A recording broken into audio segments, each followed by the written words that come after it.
오늘의 육아 헤드라인입니다. 올해 상반기 민간 부문 육아휴직자 5만 3천여 명 가운데 남성은 1만 1천여 명으로 20.7%를 차지했습니다. 직장 어린이집을 설치하지 않고 버티는 사업장은 앞으로 최고 50% 가중된 이행 강제금을 부과받게 됩니다.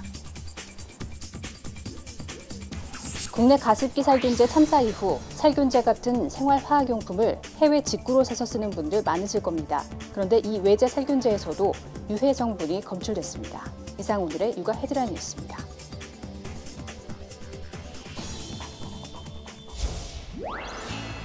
신생아들은 아직 생체 리듬이 성숙하지 않아 낮과 밤을 구분할 수 없다고 합니다.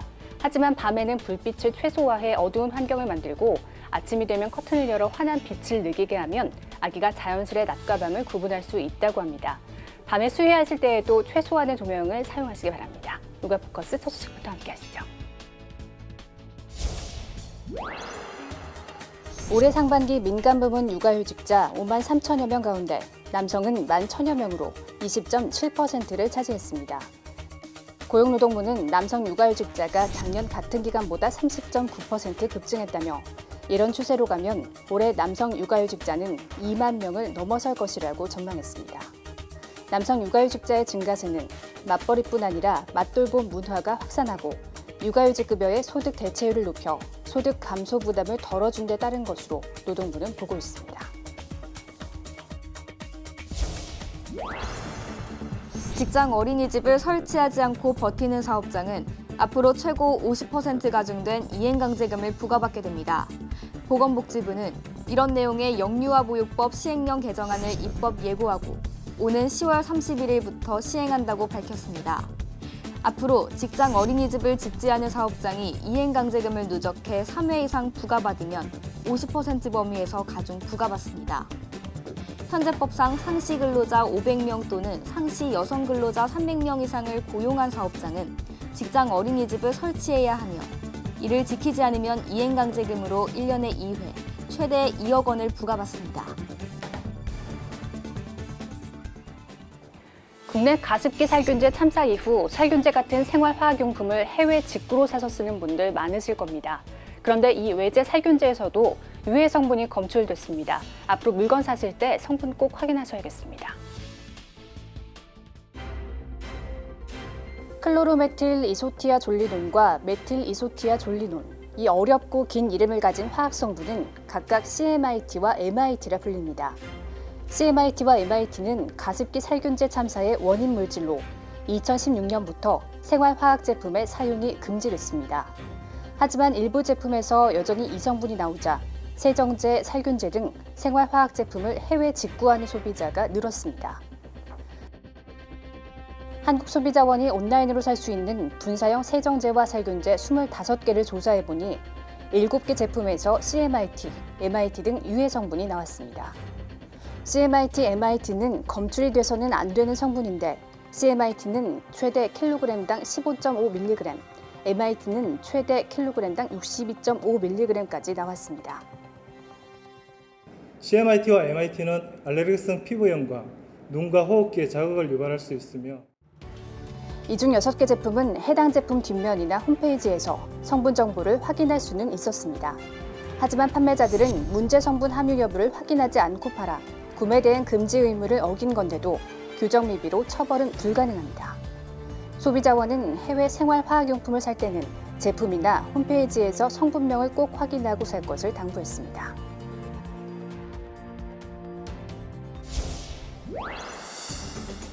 이른바 신림동 성폭행 미수 사건에 이어 싫다는 여성을 집까지 뒤쫓아가는 범죄까지 발생하면서 거주지 안전마저 위협받고 있는 여성들.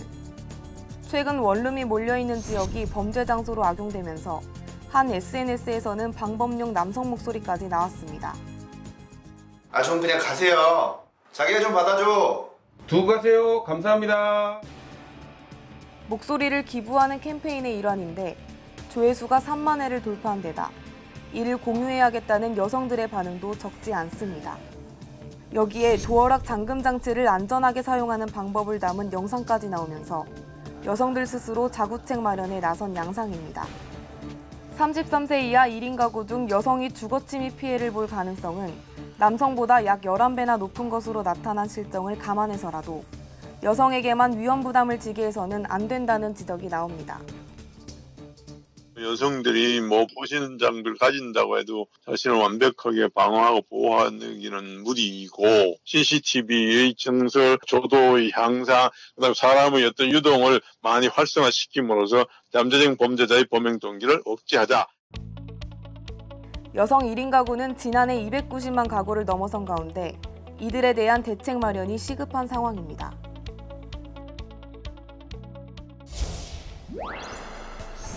지난해 여성의 대학 진학률은 1년 전보다 0.9%포인트 오른 73.8%, 남성보단 8%포인트 가까이 높아 2005년 역전된 지 13년 만에 가장 큰 폭으로 벌어졌습니다. 이른바 유리천장도 갈수록 얇아지고 있습니다. 여성의 고위직 진출이 뚜렷하게 늘어난 겁니다. 초등학교 교장 중 여성 비율은 44.8%로 절반에 육박했고 공공기관과 500인 이상 대형 사업장 관리자는 5명 중 1명이 여성이었습니다. 고용률 역시 상승 추세입니다. 지난해 여성 고용률은 50.9%로 2000년 23.8%포인트던 남성과의 격차는 19.9%포인트로 좁혀졌습니다. 이 격차가 20%포인트 아래로 줄어든 것은 처음 있는 일입니다. 다만 경력 단절 문제는 여전히 숙제로 남아 있습니다. 30대 고용률이 급감하며 나타나는 이른바 M자 커브는 늦은 결혼 등의 영향으로 소폭 오른쪽으로 옮겨졌지만 형태는 10년 전과 크게 달라지진 않은 겁니다. 출산으로 인해서 자연스럽게 이제 일을 쉬게 됐는데 이제 저도 일을 하고 싶은데 그동안 쉬었기 때문에 그거에 대해서 바로 시작하지 못하니까. 일가족 양립 지원 정책 중에서도 노동시장이라든지 직장 영역에서 여성들이 육아로 인한 차별 이런 것들이 없어지도록 노력을 할 필요가 있을 것 같습니다. 여성들이 겪는 차별은 점차 해소되고 있지만 여전히 남은 불평등의 해소를 위한 사회적 노력이 요구됩니다. 본격적인 휴가철에 접어들었습니다. 휴가지에서는 마음 놓고 휴가를 만끽해야 하는데 최근 고도화된 몰카에 대한 걱정도 드실 겁니다. 여성가족부와 경찰이 휴가지 불법 촬영 집중 단속에 나섰습니다. 들어가겠습니다. 단속반이 대천해수욕장 공용 화장실에 들어갑니다. 전자파 감지기와 적외선 탐지기를 들고 구석구석을 살핍니다. 혹시 모를 몰카를 찾는 겁니다.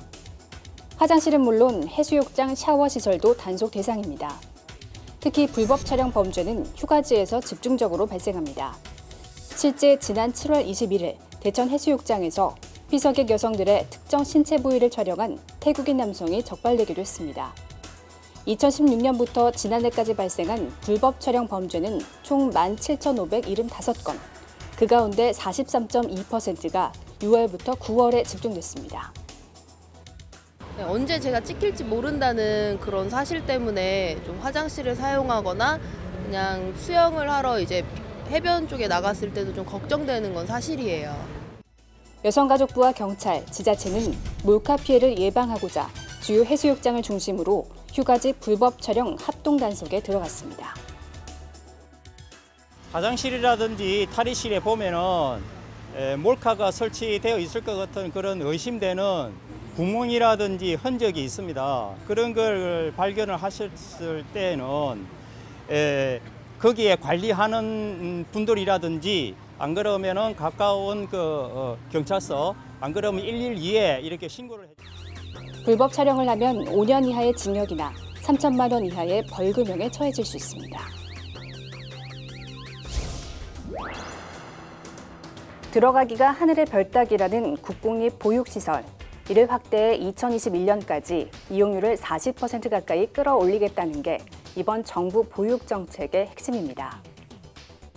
국공립 보육시설은 매년 550개소 이상 늘려 공공보육 이용률 목표 40%를 1년 앞당겨 달성하고 학부모들도 사립유치원과 어린이집의 회계비리, 확대 논란이 잇따르자 국공립 보육시설 확대가 가장 중요한 육아 지원책이라고 입을 모으고 있습니다. 맞벌이 부부가 늘어 만 2세가 되기도 전에 어린이집을 다니기 시작할 정도인데 그만큼 많은 시간을 믿고 맡길 곳이 필요하기 때문입니다. 어린이집 이용과 함께 일터로 나가는 엄마들이 많아졌습니다. 대신 아빠가 자녀와 함께 보내는 시간은 3년 전보다 평균 36분 늘었습니다. 하지만 여전히 육아 부담은 엄마와 아빠가 7대 2대 2.8 정도로 엄마의 부담이 컸습니다. 보육 예산 부족 문제도 여전했습니다. 워킹맘들은 9시간 넘게 어린이집을 이용하고 싶어 하지만 보조교사 부족 탓에 1시간 20분 정도 일찍 문을 닫는 실정입니다. 점심과 간식에 대한 정부 지원금은 2009년 이후 무려 11년째 1,745원이란 점도 문제입니다. 지방자치단체 지원금도 많게는 1,200원을 주는 곳도 있지만 아예 없는 곳도 많아 결국 자녀를 맡긴 부모들의 직접 부담은 계속 늘어날 수밖에 없는 상황입니다.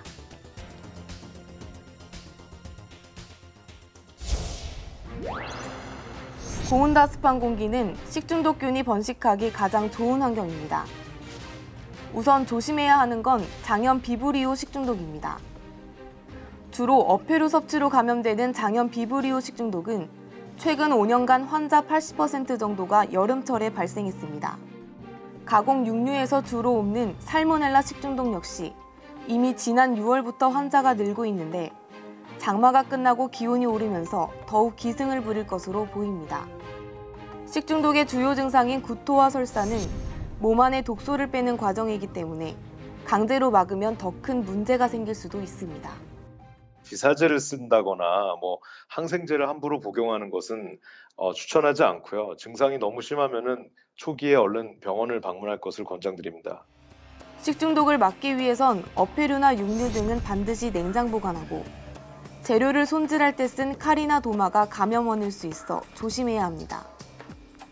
눈에 보이지 않는 세균뿐 아니라 각종 해충도 주의 대상입니다. 특히 진드기가 옮기는 중증 열성 혈소판 감소 증후군 SFGS는 올해 벌써 80명 가까운 환자가 발생해 11명이 숨졌습니다. 진드기는 이 밖에도 발열 구토를 일으키는 쯔쯔가무시증, 라임병 등을 옮깁니다. 모기 역시 일본 내염과 말라리아 등 감염병의 원인입니다. 이 때문에 야외 활동을 할 때는 벌레 기피제를 뿌리고 긴 옷을 입어 피부 노출을 최소화하는 게 좋습니다.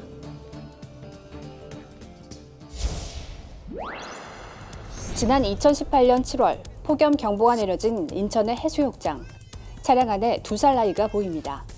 아이의 어머니가 차 안에 열쇠를 두고 나온 건데 신고를 받고 출동한 구조대원이 차량 유리를 급히 깹니다. 구조까지 걸린 시간은 10분. 만약 어머니가 눈치채지 못했다면 큰 화를 당할 뻔했습니다. 같은 해 경기도 동두천에서는 어린이집 통학 차량 안에 7시간 동안 방치됐던 4살 아이가 숨지기도 했습니다. 서울 소방재난본부에 따르면 차량 갇힘 사고 출동 건수 중 어린이 사고는 지난 2015년 11건, 16년 37건, 17년 60건, 지난해 87건으로 해마다 증가하고 있습니다. 이처럼 어린이 차량 갇힘 사고가 끊임없이 일어남에 따라 각종 대책이 속속 등장하고 있습니다. 그중 주목을 받는 것이 아이 스스로 차량 갇힘 사고를 외부에 알려 대처하는 방법을 소개한 동영상입니다. 서울특별시 양천소방서에서는 전국 최초로 어린이 차량 갇힘 사고 대처를 위한 체험교육 시설을 만들고 이를 바탕으로 엉덩이 빵빵이라는 제목의 홍보 영상을 제작해 보급하고 있습니다. 2018년 7월에만 차량 갇힘으로 인한 어린이 사망사고가 2건이나 발생을 했어요.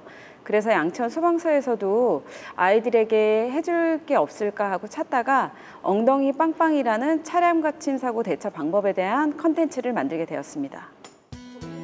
전국 최초로 어린이 차량 갇힘 사고 대처를 위한 교육 프로그램을 운영하며 보다 많은 이들이 예방 수칙을 접하게 하기 위해 제작한 홍보 영상. 영상을 제작하는 과정에 순탄치만은 않았는데 그중 어린아이와의 촬영이 가장 힘들었다고 합니다.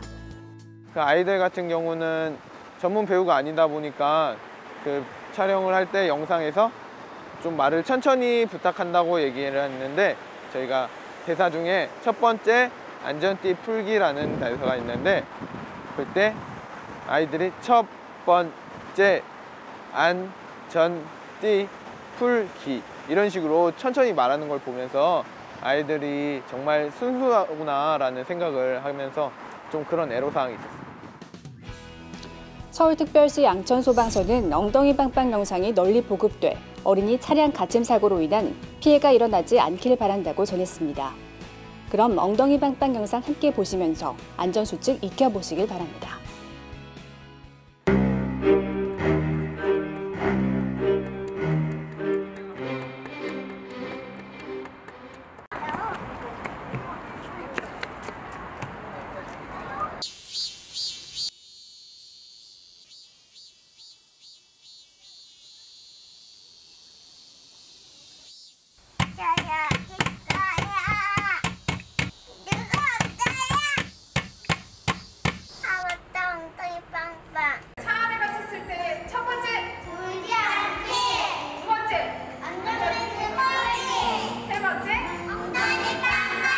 안전띠 풀어주세요. 엉덩이 빵빵. 첫 번째, 울지 않기. 안전벨트 풀기. 세 번째.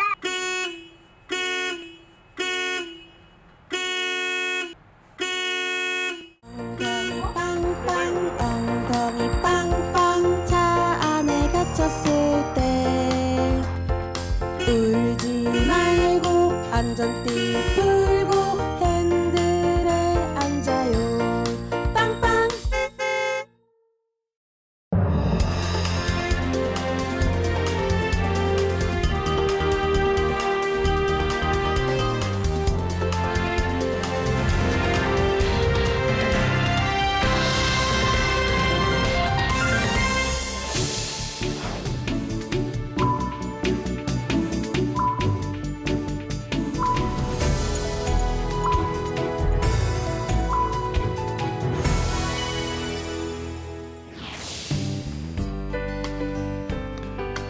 안녕하십니까. 육아방송 시청자 여러분, 한국어린이안전재단 대표 고석입니다.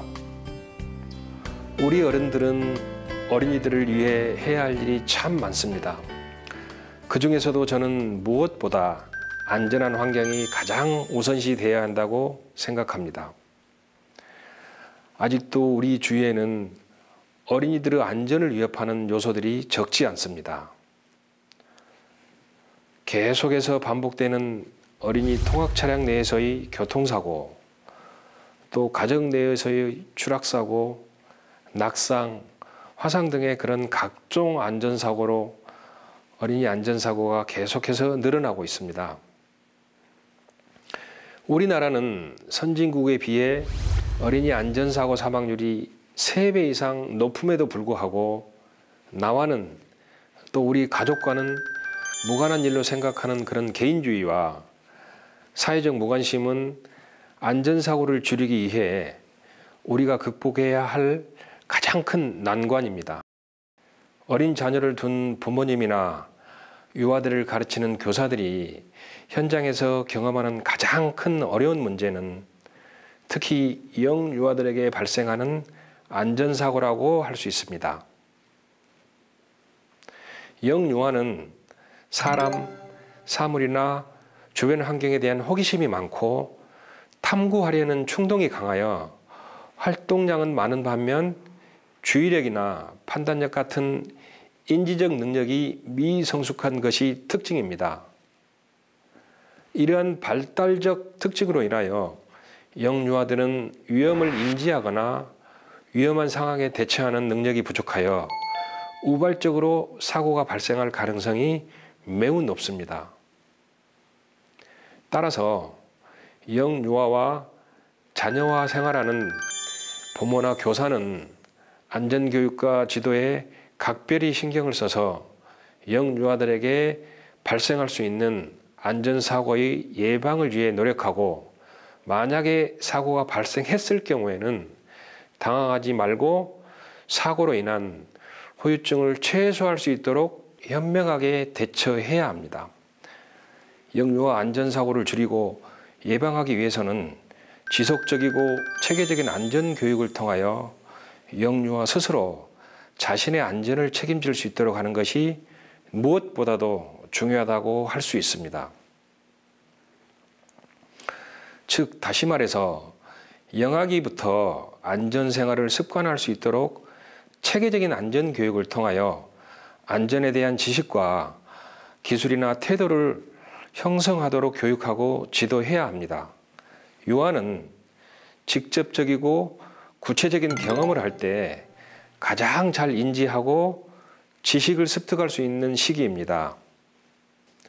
또 자신이 학습의 목적을 세우고 스스로 계획하여 활동을 수행한 결과를 얻을 때 자율적이고 자기 주도적인 학습을 터득하게 되고 또한 적극적으로 학습하려는 성향을 가지게 됩니다.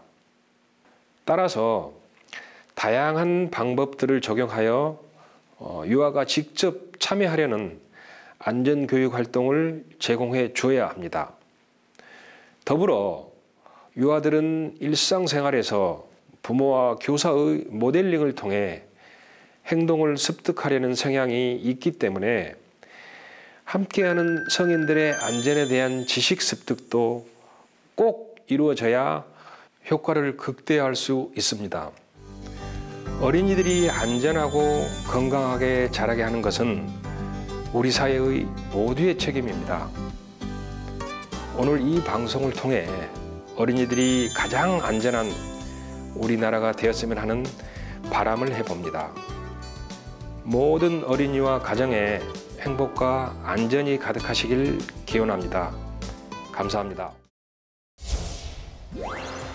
35세 이상 흡연 여성의 경우 시판 중인 경구 피임약 사용이 금지됐다는 사실 알고 계신가요? 복용 시 혈액 내 혈전이 생겨 심혈관계 질환 발생률이 높아지기 때문인데요. 대부분 시판 중인 피임약이 해당되기 때문에 35세 이상 흡연 여성이라면 각별히 유념하시기 바랍니다. 육아포커스 마칩니다. 시청해주신 여러분 고맙습니다.